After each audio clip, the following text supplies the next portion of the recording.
ഇതിലൊരെണ്ണല്ലേ ഉള്ളൂ.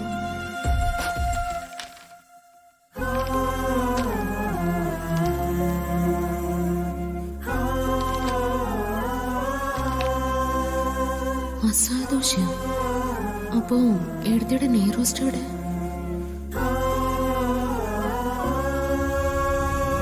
എഴുതിക്ക് വാങ്ങാതെ എനിക്ക് മാത്രം മസാല ദോശ വാങ്ങിയെന്നറിഞ്ഞാ അത് വലിയ പ്രശ്നമാവുമല്ലോ.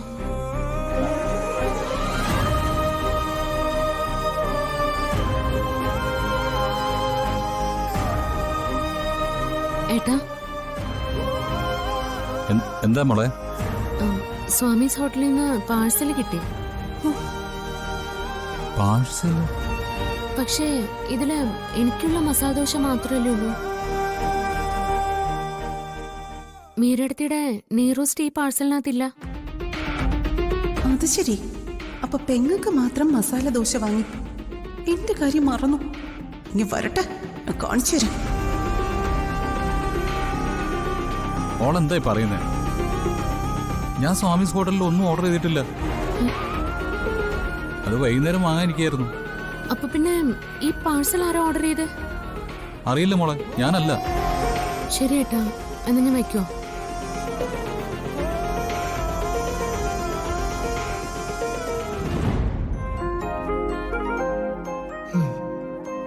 അപ്പൊ ഇത് സച്ചേൻ ഓർഡർ ചെയ്ത് കൊടുത്തയച്ചതായിരിക്കും. എന്നെ സോപ്പിടാനുള്ള പരിപാടിയല്ലേ? ശരിയാക്കി കൊടുക്കാം.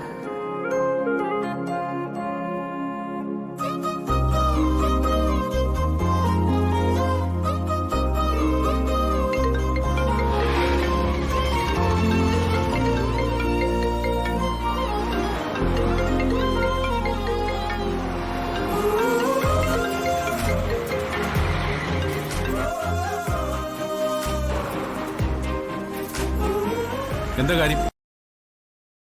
എനിക്ക് മസാല ദോശ വാങ്ങാൻ ഞാൻ പറഞ്ഞില്ലല്ലോ.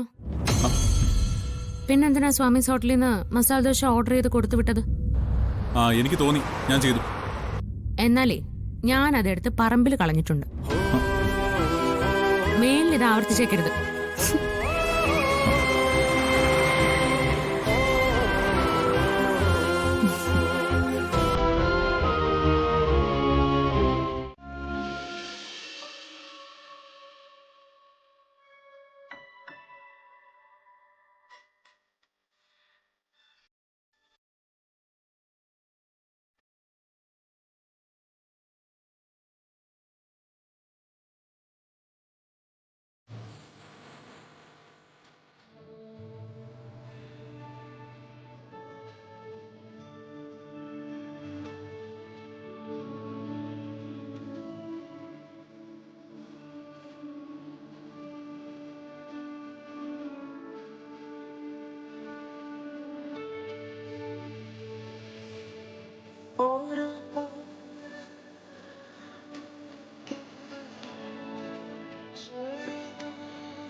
നമ്മുടെ കുഞ്ഞ് എന്റെ വയറ്റിൽ കിടന്ന് ചവിട്ടി തുടങ്ങി.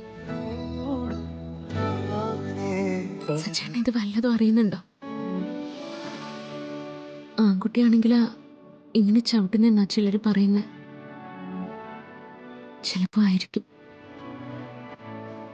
മലമുകളിലെ ക്ഷേത്രത്തിലെ തിരുമേനി പറഞ്ഞത് എല്ലാ ഗുണങ്ങളും തികഞ്ഞ ഒരു ആൺകുട്ടി തന്നെ ജനിക്കുന്നില്ലേ? എന്തൊരു ചവിട്ടിയത്. വലിയ കുറുമ്പനാണെന്നാ തോന്നുന്നത്. സച്ചേനെ പോലെ തന്നെ.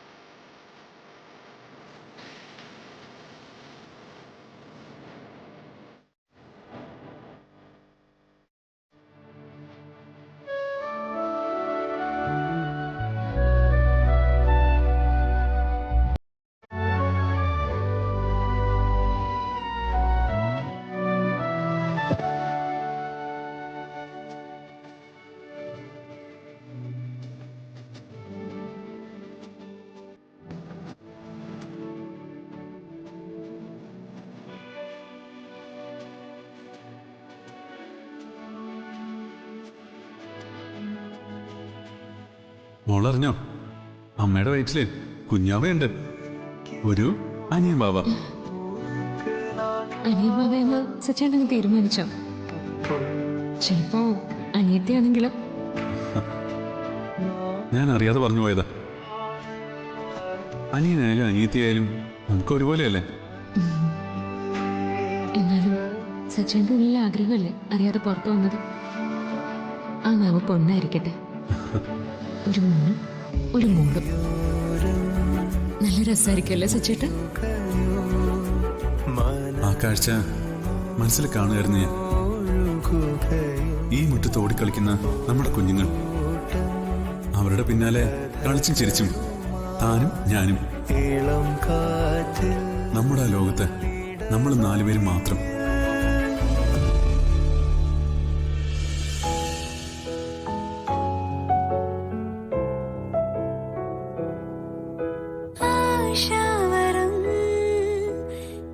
ഇപ്പോഴത്തെ നിന്റെ അവസ്ഥയിൽ ഞാൻ എപ്പോഴും നിന്റെ കൂടെ ഉണ്ടാവേണ്ടതാ. അതിനുള്ള എന്റെ അവസരം നീ നിഷേധിക്കുന്നത്.